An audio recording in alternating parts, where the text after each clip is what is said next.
예순 넘으면 단 하나만 기억하세요. 남 말고 나를 먼저 챙기는 겁니다. 이게 이기심입니까? 아닙니다. 이게 생존입니다. 돈이 없으면 병원도 못 가고 약도 못 사고 요양원도 못 갑니다. 자녀들은 여러분을 책임질 여유가 없습니다. 친구들은 여러분이 어려울 때 외면합니다. 결국 나를 지킬 사람은 나밖에 없습니다. 오늘 이 영상에서 예순부터 나를 먼저 챙겨야 하는 6가지 이유를 명확히 알려드리겠습니다. 지금 당신의 통장을 열어보세요. 잔액이 얼마입니까? 평생 모은 돈이 얼마나 남았습니까? 충격적인 현실을 말씀드리겠습니다. 평생 4억을 모은 사람의 통장에 300만 원밖에 남지 않았습니다. 4억이 다 어디로 갔을까요? 자녀 결혼 자금 2억, 친척에게 빌려준 돈 5천만 원, 친구 사업 자금 3천만 원. 그렇게 베풀고 또 베풀다가 정작 본인이 암 진단을 받았을 때 치료비가 없었습니다. 더 끔찍한 건 자녀에게 도움을 청했을 때 돌아온 대답입니다. 아버지, 저희도 지금 여유가 없어요. 평생 자식 위에 2억을 썼는데 돌아온 건 이 한마디였습니다. 이게 남의 일 같습니까? 아닙니다. 통계청 자료를 보면 65세 이상 노인 빈곤율이 40%를 넘었습니다. 노인 10명 중 4명이 가난하게 삽니다. 왜 그럴까요? 은퇴 후에도 젊을 때처럼 후하게 베풀다가 정작 자기 노후 자금은 바닥났습니다. 많은 분들이 착각합니다. 자식 잘 되면 나도 잘 된다고, 베풀면 반드시 돌아온다고. 전부 위험한 착각입니다. 자식이 잘 된다고 여러분이 잘 되지 않습니다. 베풀어도 돌아오지 않습니다. 돈이 떨어지면 가족도 등을 돌립니다. 더 무서운 진실이 있습니다. 여러분이 베풀면 베풀수록 받는 사람들은 감사하지 않습니다. 오히려 당연하게 여깁니다. 20년간 매달 100만 원씩 준 부모가 건강이 나빠져 50만 원으로 줄이자 자녀가 뭐라고 했을까요? 요즘 인색해지셨네요. 20년간 받은 2억 4천만 원은 다 잊고 줄어든 50만 원만 기억합니다. 이게 현실입니다. 예순이 넘으면 베풀면 안 됩니다. 준비 없이 베풀다간 마지막 10년이 지옥이 됩니다. 돈 없는 노인은 짐이 되고 돈 있는 노인은 어른이 됩니다. 잘못 선택하면 자식들 눈치 보며 살고 병원비 걱정에 잠 못 이룹니다. 하지만 제대로 선택하면 당당하게 살고 건강 지키고 존중받으며 살 수 있습니다. 지금 당장 병원비 1,000만 원이 필요하다면 어디서 구하겠습니까? 친구에게 빌려달라고 하겠습니까? 자녀에게 손 벌리겠습니까? 현실은 냉정합니다. 친구는 전화를 받지 않고 자녀는 형편이 어렵다고 말합니다. 평생 베풀었던 사람들은 모두 사라지고 결국 혼자 남습니다. 예순이 넘으면 더 이상 돈을 벌 수 없습니다. 한번 나간 돈은 다시 돌아오지 않습니다.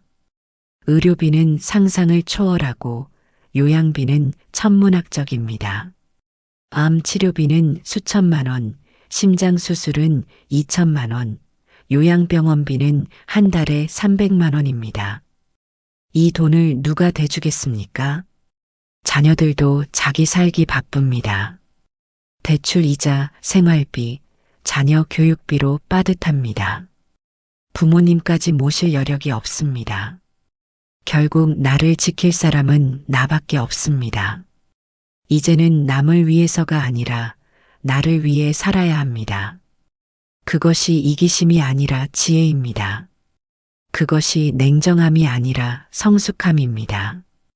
오늘 이 영상은 여러분의 노후를 지키는 가장 현실적이고 솔직한 이야기입니다. 지금부터 제가 들려드릴 내용은 실제로 일어난 일들이며 여러분 주변에서도 충분히 일어날 수 있는 일들입니다. 끝까지 보시면 여러분의 남은 인생이 완전히 달라질 겁니다. 제 이야기가 유익하다고 생각하면 댓글에 네라고 적어주세요. 유익하지 않다면 노라고 적어주세요. 여러분의 의견을 바탕으로 더 좋은 내용으로 발전하겠습니다. 구독과 좋아요는 더 많은 분들께 이 이야기를 전하는 큰 힘이 됩니다. 끝까지 시청해 주시면 당신의 노후가 완전히 달라질 겁니다.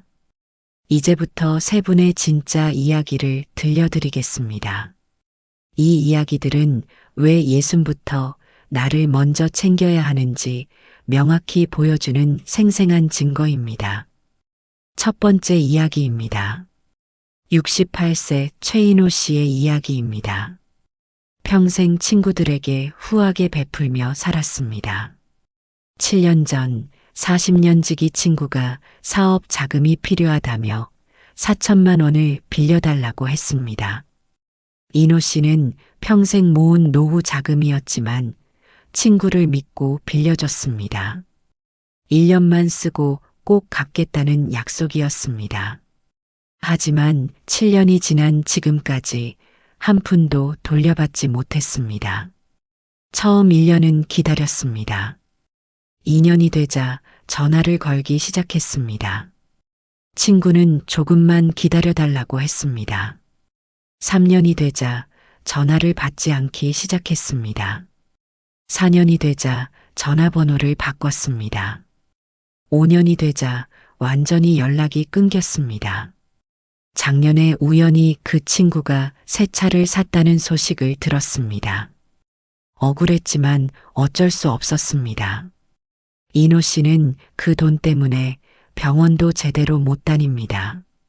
당뇨약과 고혈압 약을 한 달 걸러 먹습니다. 약값이 아까워서입니다. 친구는 새 차를 타고 다니는데 빌려준 사람은 약값도 아끼며 삽니다. 두 번째 이야기입니다. 65세 윤정혜 씨의 이야기입니다. 두 딸을 위해 평생을 헌신했습니다. 대학 등록금, 유학 비용, 결혼 자금, 신혼집 전세금까지 모두 대줬습니다. 총 2억 5천만 원이 넘는 돈을 딸들에게 썼습니다.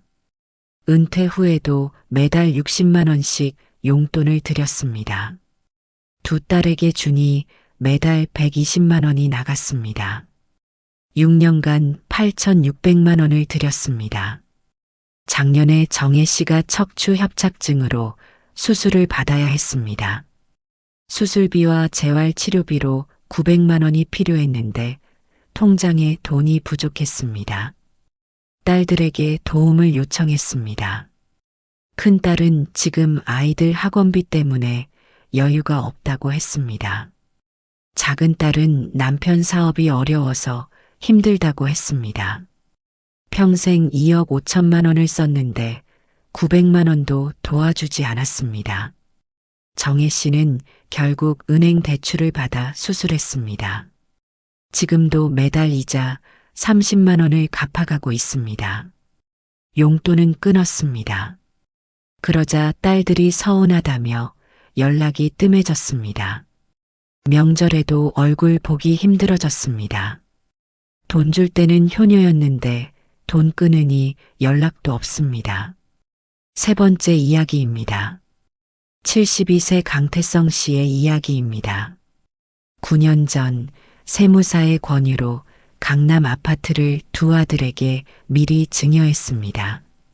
상속세를 절약하려는 현명한 선택이라고 생각했습니다. 그 아파트는 태성 씨 부부가 40년 동안 산 집이었습니다. 추억이 가득한 집이었습니다. 하지만 4년 전 아들들 사이에 갈등이 생겼습니다. 큰아들이 사업 확장 자금이 필요하다며 아파트를 팔자고 했습니다. 작은 아들은 처음에는 반대했지만 결국 동의했습니다. 태성 씨는 그 집에서 계속 살고 싶었습니다. 하지만 이미 소유권은 아들들 것이었습니다. 아무런 발언권이 없었습니다. 아들들은 아파트를 팔았습니다. 13억에 팔렸습니다. 큰아들이 7억을 가져가고 작은 아들이 6억을 가져갔습니다. 태성 씨 부부에게는 한 푼도 주지 않았습니다. 이미 증여받은 거니까 당연하다는 듯이 말했습니다. 태성 씨 부부는 급하게 월세 500만 원짜리 작은 아파트로 이사했습니다. 40년 살던 집에서 쫓겨난 기분이었습니다. 큰아들은 그 돈으로 사업을 확장했지만 실패했습니다. 작은 아들은 그 돈으로 더 큰 아파트로 이사했습니다.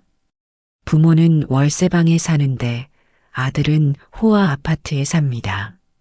지금 태성 씨는 매일 후회합니다. 왜 미리 증여했을까? 재산은 죽을 때까지 내 이름으로 가지고 있어야 했는데 하루에도 수십 번 후회합니다. 하지만 이미 늦었습니다. 여러분, 이 세 가지 이야기가 특별한 경우일까요? 절대 아닙니다. 우리 주변에 이런 일이 너무나 많습니다. 그리고 지금 이 순간에도 똑같은 일들이 계속 벌어지고 있습니다. 최인호 씨는 친구를 믿었습니다. 윤정혜 씨는 자녀를 믿었습니다. 강태성 씨는 가족을 믿었습니다. 하지만 돈이 떨어지자 모두 등을 돌렸습니다. 이게 현실입니다. 이제 이 세 가지 이야기에서 우리가 배워야 할 교훈을 찾아보겠습니다. 지금부터 하나씩 짚어보겠습니다. 첫 번째 교훈입니다. 예순이 넘으면 돈 버는 능력이 사라집니다. 20대, 30대, 40대에는 달랐습니다. 실수해도 다시 일어설 시간이 있었습니다. 사업이 망해도 다시 시작할 수 있었습니다. 돈을 잃어도 일해서 다시 벌 수 있었습니다. 하지만 예순이 넘으면 모든 게 달라집니다. 다시 취업할 수도 없고 사업을 새로 시작할 수도 없습니다. 연금과 저축, 그게 전부입니다. 최인호 씨를 보세요. 4천만 원을 친구에게 빌려준 순간 그 돈은 영원히 사라졌습니다. 그 돈으로 7년을 훨씬 더 편하게 살 수 있었을 겁니다. 병원도 제때 가고, 약도 제대로 먹고, 여행도 가고. 하지만 지금은 약값도 아껴가며 삽니다. 여러분이 가진 돈은 유한합니다. 물이 떨어져가는 사막에서 물통을 들고 있는 것과 같습니다. 그 물을 다른 사람에게 나눠주면 당신은 목말라 죽습니다. 두 번째 교훈입니다. 베풀수록 감사는 줄어들고 요구는 늘어납니다. 이게 인간의 본성입니다. 심리학에서 이를 습관화라고 부릅니다. 처음 받을 때는 감동하고 감사합니다. 하지만 2번, 3번, 10번, 100번 받다 보면 어떻게 될까요? 당연하게 여깁니다. 권리처럼 느껴집니다. 윤정혜 씨를 보세요. 6년간 매달 120만 원씩 딸들에게 줬습니다. 총 8,600만 원입니다. 딸들은 한 번이라도 고맙다고 했을까요? 처음 몇 달은 그랬을 겁니다. 하지만 1년이 지나고 2년이 지나고 5년이 지나자 당연해졌습니다. 엄마가 주는 돈은 월급처럼 고정 수입이 됐습니다. 그러다 용돈이 끊기자 어떻게 됐습니까? 섭섭해하고 서운해하고 연락이 끊겼습니다. 6년간 받은 8,600만 원은 다 잊어버렸습니다. 심리학자들은 이를 손실 혐오라고 부릅니다. 사람들은 얻는 기쁨보다 잃는 고통을 훨씬 크게 느낍니다. 100만 원을 새로 받는 기쁨보다 받던 100만 원이 없어지는 고통이 2배 더 큽니다. 그래서 계속 주다가 중단하면 배신감까지 느낍니다. 세 번째 교훈입니다. 소유권을 잃으면 발언권도 잃습니다. 강태성 씨를 보세요. 40년을 산 집이었습니다. 추억이 가득한 집이었습니다. 하지만 소유권을 아들들에게 넘기는 순간 그 집은 더 이상 태성 씨 것이 아니었습니다. 아들들이 집을 팔겠다고 했을 때 태성 씨는 아무 말도 할 수 없었습니다. 법적으로 그 집은 아들들 것이었으니까요. 결국 40년 살던 집에서 쫓겨나듯 나왔습니다. 13억에 팔린 집에서 한 푼도 받지 못했습니다. 지금은 월세방에 삽니다. 이게 현실입니다. 재산이 있어야 힘이 있습니다. 재산이 있어야 목소리를 낼 수 있습니다. 재산이 없으면 그저 눈치만 보게 됩니다. 네 번째 교훈입니다. 노년의 병원비는 상상을 초월합니다. 건강할 때는 병원비가 얼마나 나올지 상상도 못합니다. 하지만 막상 아프면 현실을 마주하게 됩니다. 큰 수술 한 번에 1,000만 원은 기본입니다. 암이라도 걸리면 수천만 원입니다. 항암 치료까지 하면 억 단위로 넘어갑니다. 건강보험이 있어도 본인 부담금이 만만치 않습니다. 게다가 입원비, 간병비, 재활치료비까지 합치면 더 커집니다. 요양병원에 한 번 들어가면 한 달에 300만 원씩 나갑니다. 1년이면 3,600만 원입니다. 3년만 있어도 1억이 넘습니다. 윤정혜 씨는 수술비 900만 원도 마련하지 못해 대출을 받았습니다. 만약 딸들에게 2억 5천만 원을 쓰지 않았다면 어땠을까요? 병원비 걱정 없이 치료받고 재활치료도 제대로 받고 건강을 되찾았을 겁니다. 다섯 번째 교훈입니다. 자녀들도 자기 살기 바쁩니다. 부모를 모시고 싶은 마음이 없는 게 아닙니다. 현실적으로 불가능한 겁니다. 요즘 젊은이들의 삶을 보세요. 집값은 하늘 높은 줄 모르고 오르고 전세금도 억 단위입니다. 대출받아 집 마련하면 매달 200만 원 넘게 이자를 냅니다. 아이 둘 키우면 사교육비로 한 달에 200만 원이 나갑니다. 맞벌이에도 빠듯합니다. 저축할 여유도 없습니다. 이런 상황에서 부모님 용돈까지 드리면 가게가 무너집니다. 효도하고 싶어도 할 수 없는 겁니다. 그러니 부모가 스스로 준비해야 합니다. 자녀에게 기대하면 안 됩니다.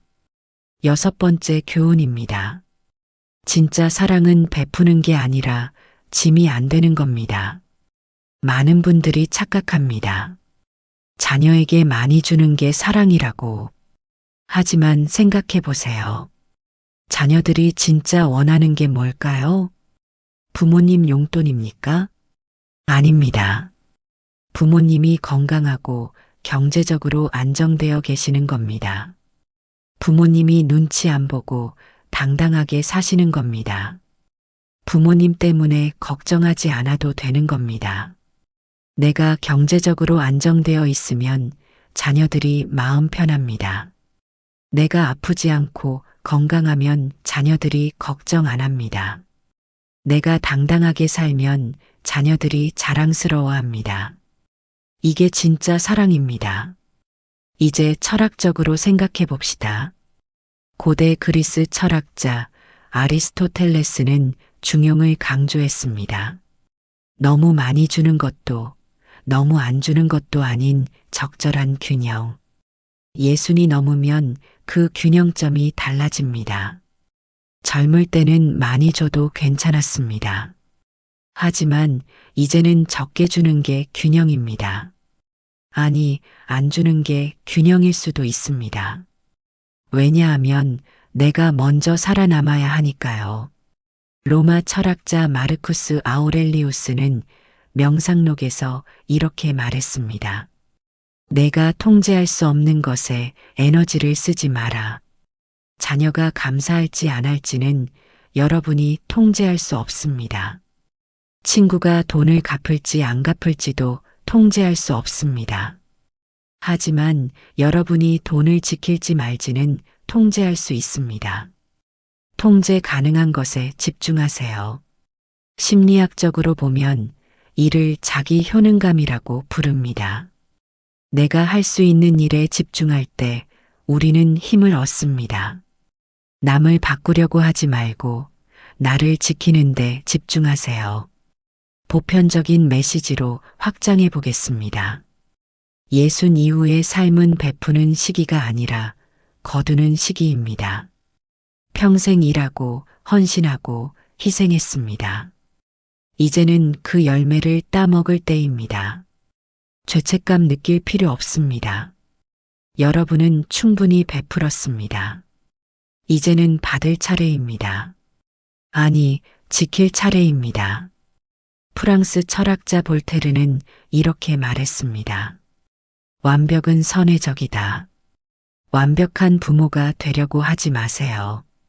완벽한 친구가 되려고 하지 마세요. 그냥 살아남는 부모가 되세요. 그냥 건강한 친구가 되세요. 그것만으로도 충분합니다. 이제 행동의 방향을 전환할 때입니다. 오늘부터 여러분은 베푸는 사람에서 지키는 사람으로 바뀌어야 합니다. 주는 사람에서 거절하는 사람으로 바뀌어야 합니다. 희생하는 사람에서 당당한 사람으로 바뀌어야 합니다. 이게 이기심입니까? 아닙니다. 이게 생존입니다. 이게 지혜입니다. 이게 성숙함입니다. 여러분이 쓰러지면 아무도 일으켜 세우지 않습니다. 여러분이 서 있어야 다른 사람도 의지할 수 있습니다. 여러분 자신을 최우선으로 두세요. 이제부터 구체적으로 어떻게 실천할지 말씀드리겠습니다. 그렇다면 구체적으로 어떻게 해야 할까요? 지금부터 오늘 당장 실천할 수 있는 6가지 방법을 알려드리겠습니다. 작은 실천 하나가 여러분의 노후를 완전히 바꿔놓을 겁니다. 첫 번째 방법입니다. 오늘부터 지갑을 닫으세요. 누가 돈 이야기를 꺼내면 바로 이렇게 말하세요. 미안하지만 나도 형편이 빠듯해. 노후 자금은 한 푼도 못 건드려. 이렇게 단호하게 선을 그으세요.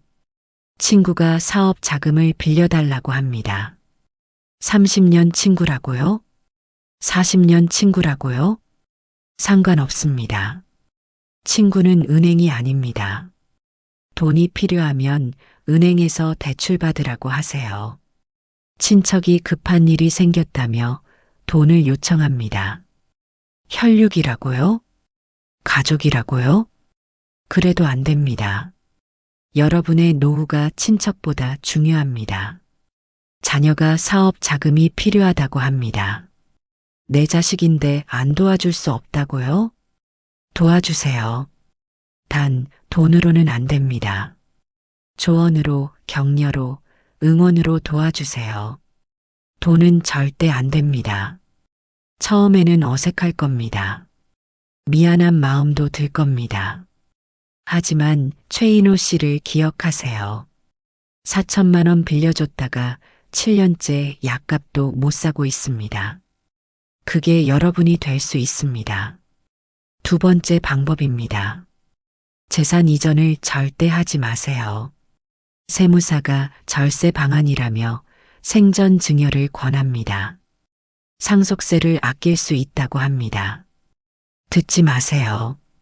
상속세 몇 천만 원 아끼려다가 집에서 쫓겨날 수 있습니다. 강태성 씨가 그랬습니다. 절세하려고 아파트를 아들들에게 증여했다가 40년 살던 집에서 쫓겨났습니다. 지금 월세방에서 후회하며 삽니다. 재산은 죽는 날까지 여러분 이름이어야 합니다. 그래야 힘이 있습니다. 그래야 자녀들이 함부로 못합니다. 그래야 존중받습니다. 부동산 이름을 바꾸는 순간 여러분은 힘을 잃습니다. 주식, 예금, 모든 재산을 여러분 이름으로 지키세요. 자녀들이 섭섭해한다고요? 섭섭해하게 내버려 두세요. 여러분의 안전이 자녀의 기분보다 중요합니다. 세 번째 방법입니다. 정기 용돈을 즉시 중단하세요. 지금 자녀들에게 매달 용돈을 주고 계십니까? 오늘 당장 중단하세요. 윤정혜 씨처럼 6년간 매달 120만 원씩 주다가 정작 본인이 아플 때는 외면당했습니다. 정기적으로 주는 돈은 당연한 수입이 됩니다. 끊으면 배신감을 느낍니다. 그러니 애초에 시작하지 말았어야 했습니다. 이미 주고 있다면 지금이라도 끊으세요. 자녀에게 솔직하게 말하세요. 앞으로는 용돈을 못 줄 것 같아. 건강도 안 좋고 병원비도 많이 들어서 이해해줘. 이렇게 말하세요. 자녀들이 서운해할 겁니다. 화낼 수도 있습니다. 그래도 끊으세요. 일주일 지나면 익숙해집니다. 한 달 지나면 잊어버립니다. 대신 특별한 날에만 가끔 주세요. 생일, 명절, 이럴 때만요. 그러면 받을 때 감사하게 생각합니다. 정기 수입이 아니라 특별한 선물이 되니까요. 네 번째 방법입니다. 경조사비 기준을 확 낮추세요.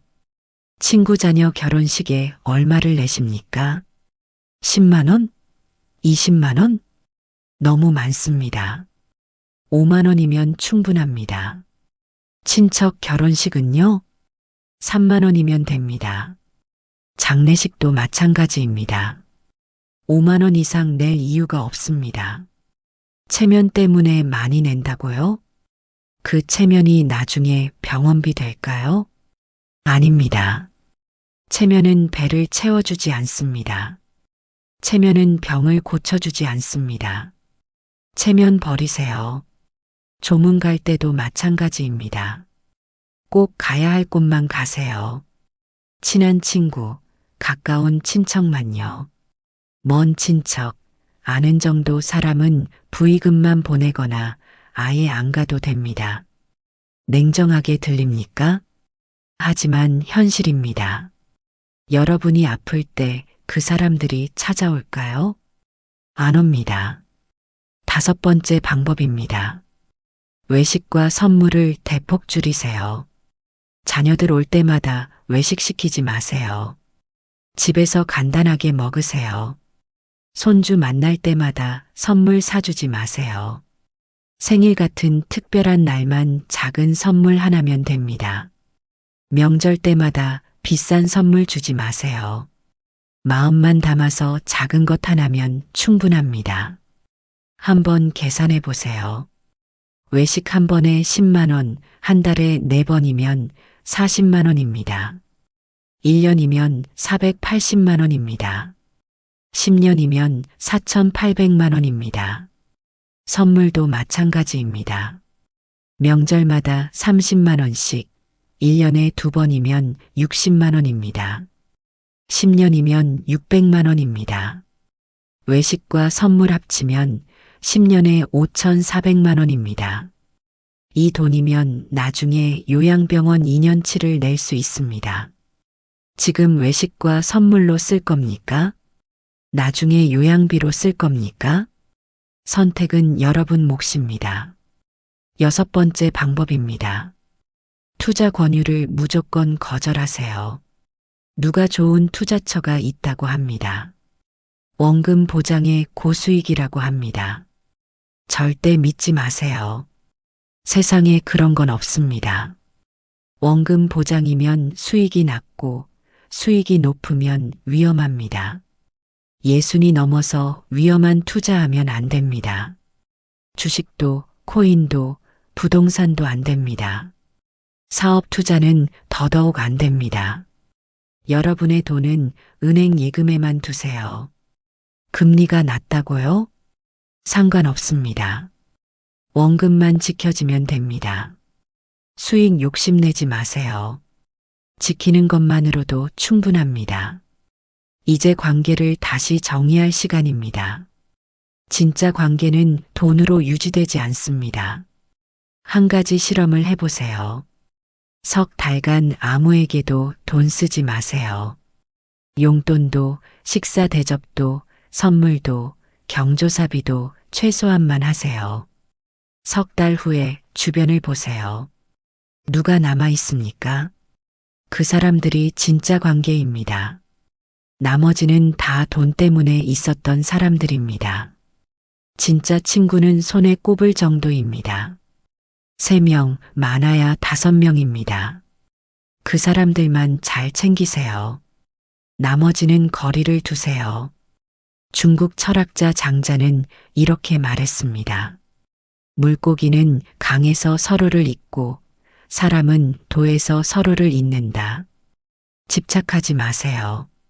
모든 사람과 좋은 관계를 유지하려고 애쓰지 마세요. 진짜 관계 몇 개면 충분합니다. 심리학자 로빈 덤바의 연구를 보면 인간이 의미 있는 관계를 유지할 수 있는 사람은 최대 150명입니다. 나이가 들면 이 숫자는 더 줄어듭니다. 60이 넘으면 10명만 제대로 챙겨도 충분합니다. 나머지는 가볍게 인사만 하는 사이로 두세요. 독일 철학자 쇼펜하우어는 이렇게 말했습니다. 우리는 고독을 두려워하지만 정작 고독 속에서 자유를 찾는다. 혼자 있는 시간을 두려워하지 마세요. 혼자 있어도 괜찮습니다. 아니, 혼자여야 편합니다. 눈치 볼 사람도 없고 신경 쓸 사람도 없습니다. 온전히 나를 위한 시간입니다. 이제 마음가짐을 바꿔야 합니다. 예순 이후는 주는 시기가 아니라 누리는 시기입니다. 평생 일했습니다. 평생 희생했습니다. 평생 참았습니다. 이제는 누릴 차례입니다. 맛있는 거 드세요. 가고 싶은 곳 가세요. 하고 싶은 거 하세요. 단 예산 안에서요. 무분별하게 쓰지는 마세요. 계획적으로 쓰세요. 한 달 예산을 정하세요. 생활비, 병원비, 여유 자금으로 나누세요. 여유 자금 안에서 즐기세요. 그리스 철학자 에피쿠로스는 말했습니다. 진정한 행복은 많이 가진 것이 아니라 적게 필요로 하는 것이다. 큰 사치 부리지 마세요. 작은 행복으로 충분합니다. 좋아하는 빵 하나, 따뜻한 차 한 잔, 햇살 좋은 공원 산책. 이런 작은 것들이 진짜 행복입니다. 이제 여러분께 직접 촉구합니다. 오늘부터 시작하세요. 내일부터가 아닙니다. 다음 달부터가 아닙니다. 오늘, 지금, 이 순간부터입니다. 오늘 저녁 자녀에게 전화하세요. 앞으로는 용돈을 못 줄 것 같다고 말하세요. 내일 친구가 돈 이야기를 꺼내면 단호하게 거절하세요. 모레부터는 외식 대신 집밥을 드세요. 이렇게 하나씩 바꿔가세요. 처음 일주일이 가장 힘듭니다. 죄책감도 들고 미안한 마음도 듭니다. 하지만 2주일만 버티세요. 한 달 지나면 익숙해집니다. 석 달 지나면 편해집니다. 1년 지나면 통장 잔고를 보며 안도하실 겁니다. 여러분, 이건 이기심이 아닙니다. 이건 생존입니다. 이건 지혜입니다. 평생 충분히 베풀었습니다. 이제는 지킬 때입니다. 당당하게 여러분을 위해 사세요. 미안해하지 마세요. 눈치 보지 마세요. 여러분은 그럴 자격이 있습니다. 석 달 후, 6개월 후, 1년 후에 여러분은 오늘의 결정에 감사할 겁니다. 병원비 걱정 없이 치료받으면서 안도할 겁니다. 자녀들 눈치 안 보고 당당하게 살면서 행복해질 겁니다. 통장 잔고가 늘어나는 걸 보면서 뿌듯해 할 겁니다. 여러분의 노후는 여러분이 지킵니다. 돈이 있어야 선택할 수 있습니다. 돈이 있어야 존중받습니다. 돈이 있어야 당당할 수 있습니다. 오늘부터 여러분의 지갑을 지키세요.